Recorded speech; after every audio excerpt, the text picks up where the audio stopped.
What we think and how we think really matters. Welcome to Jewish Meditation with Rabbi G, making every day count. Today, I want to discuss the idea of thinking, of thought. We all know, of course, that we try not to do the wrong thing. We also know that what we say, words matter. Words can affect us, they can affect other people. But is what we think important and how we think? So we know that Kabbalah teaches us that the soul, the raw material of the soul, is made up of 10 powers. The power of intellect, which is distinct from thinking, it's just the power of intellect, the power to intellectualize cognition, the power of emotion, and so on. But then we have what's called 3 levushim, 3 garments. And the 3 garments in Kabbalah are these 3 ways that we express our soul. We express our ideas, we express our feelings. The first is the garment that is very close to us, the one called thought, machshava, the idea of thinking. Thinking is a form of expression of what we are going through and what we're experiencing. It's just that it's a expression to ourselves. Dibur, speech, is how we express what we are feeling or what we are thinking to other people. We explain a concept to others. We express love or fear or hate or love to other people. And then, of course, there's action, ma'aseh. Machshava, dibur, and ma'aseh. Thought, speech, and action. Our emotions and our ideas and our thinking and our intellectualizing drives what we do. Sometimes in a good way, sometimes not in such a good way. Now, when it comes to action, of course, we know we have a choice. The choice is, do we do it or don't we do it? So if it's a good thing, it's a kindness, a mitzvah, we can choose to do it and to engage in something positive or not to do it. Or we can stay away from something wrong. We can choose to indulge and eat things that are unhealthy for us. We can choose to be cruel or nasty to other people, or we can choose to refrain and not do that. Speech, sometimes it's difficult, but we can choose the words that come out of our mouth. We can think. We can first think before we speak. We have that pause. We can pause. We can decide and make decisions based on ideas and education and value judgments, and we can decide not to speak or yes to speak. Sometimes communication is very complicated. We need to know and learn sometimes how to speak and say things that are difficult for us, like having difficult conversations. We have to learn how to be self-controlled. But thought is a little bit different, because thought is hard to control. Or is it? Now, there's no question that initial thoughts that come into our mind are certainly hard to control. When someone says something to us that we don't like, we have that feeling of anger that comes. We have an invading thought that somehow plagues us, or a thought of judgmentalism for other people, a thought of jealousy, a thought of, we start to think, I wish I had that, and that kind of thing. So it's very difficult to control our thinking. So what we learn and what we understand is the following. Because thinking is so close to us that we never stop thinking. That's another problem. It's hard to control because we cannot stop. We always have to think. So for the most part, and for most people who are normal and have regular emotions and regular reactions, we understand that the initial thought is very difficult. The initial thought we cannot control, and therefore we should never judge ourselves or be hard on ourselves for having initial thoughts of guilt, of jealousy, of anger, of hate, or any other toxic emotion that we start thinking about that comes into our consciousness. We should never ever be upset or feel down the fact that we even entertain those thoughts, because that's just a normal human being. We have weaknesses in our personality, and it expresses ourselves in the way we think, and we shouldn't beat ourselves up for having those thoughts. But even when it comes to thinking, we need to understand 2 things. First of all, thought does matter. The way we think about other things and ourselves actually has an effect. We have this concept that if we think positively about something, we generate positivity. If we think positively about other people, if we think positive thinking has an effect. Often we talk about the idea of bitachon, trusting in Hashem. We have a crisis. We have a challenge that we're going through. There was one of the famous Hasidic rabbis who said in Yiddish, "Trach gut wird sein gut," think good and it will be good. What he meant to say was, think about your faith in God. Think about trusting God, letting go, thinking that He can provide and He can save and He can heal.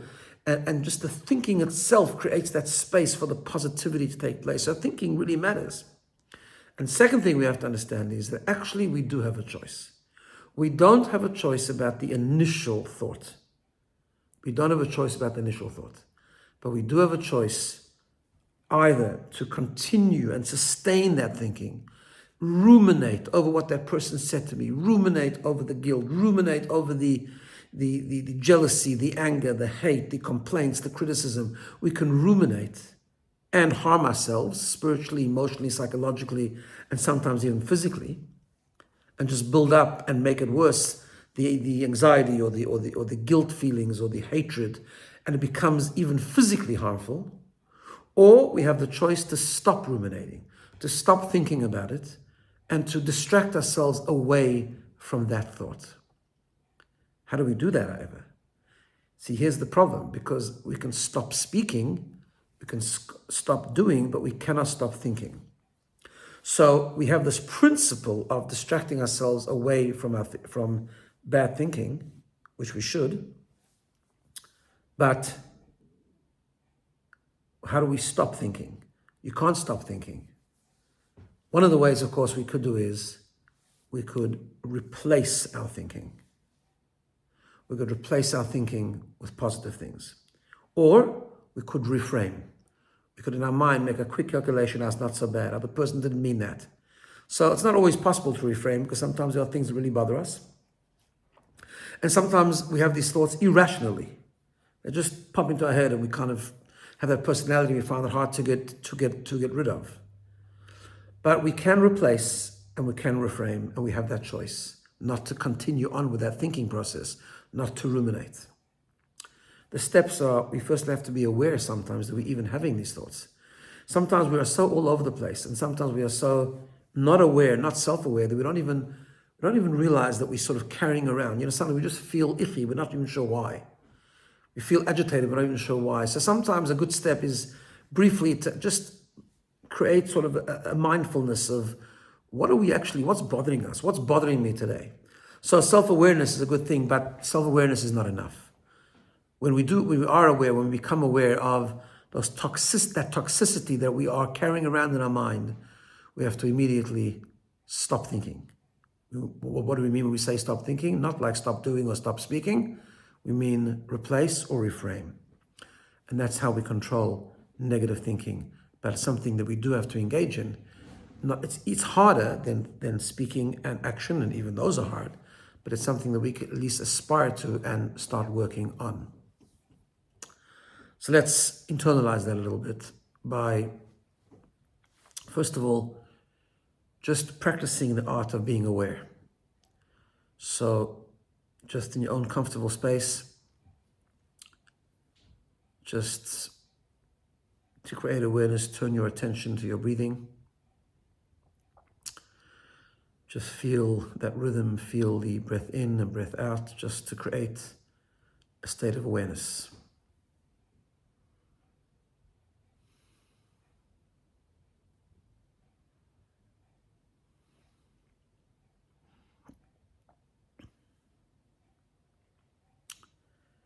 Our mind often wanders, so just carefully and gently, if it does, bring it back. Just try to feel your lungs filling with air. Try to feel the sensation of breathing out, in and out. Try to feel and tap into the rhythm of life.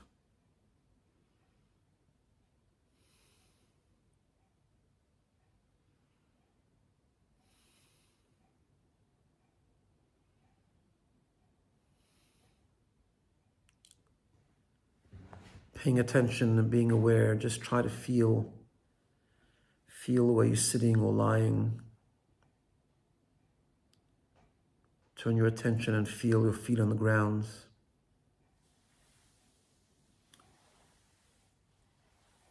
Feel the temperature in the room. Is it hot? Is it cold? Are you hot? Are you cold? Just pay attention. Be aware.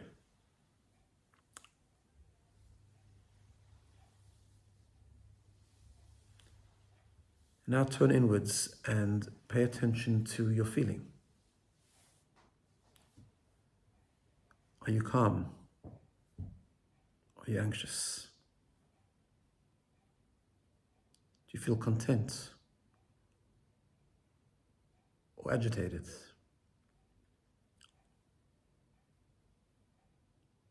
Are we aware of our emotions?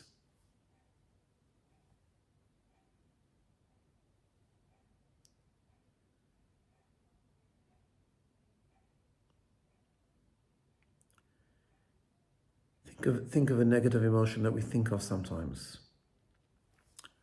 Now practice replacing. Just think of a nice thing.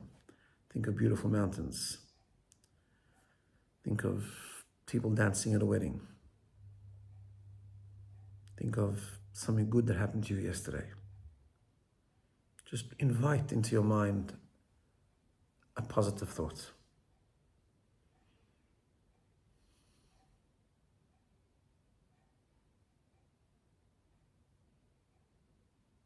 Try to feel the emotion connected to that positive thoughts or positive experience.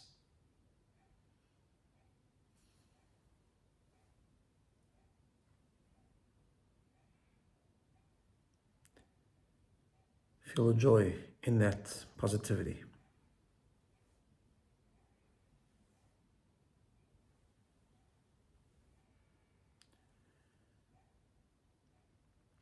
We are in charge of our thinking too. We can make a choice not to dwell and ruminate on the negative, but to invite positive emotion, positive thoughts into our consciousness. So thinking about that, it's difficult, but it's something that we can work on. One of the ways to do that, of course, is to have something ready. Something positive that you wake up in the morning with that you can always use in case toxic emotions or toxic thoughts come into your mind. Don't feel guilty. Be aware that you're thinking negatively, but don't dwell in it. Replace it. Or if you can, reframe. Something we can try any time that we start to feel anxious or agitated. Just before we end, a disclaimer, of course, I'm not talking about clinical anxiety or depression. These are things which are sometimes crises of mental health that need to be dealt with proper intervention. I'm talking about the normal day-to-day living and weaknesses that we have. Have a wonderful day.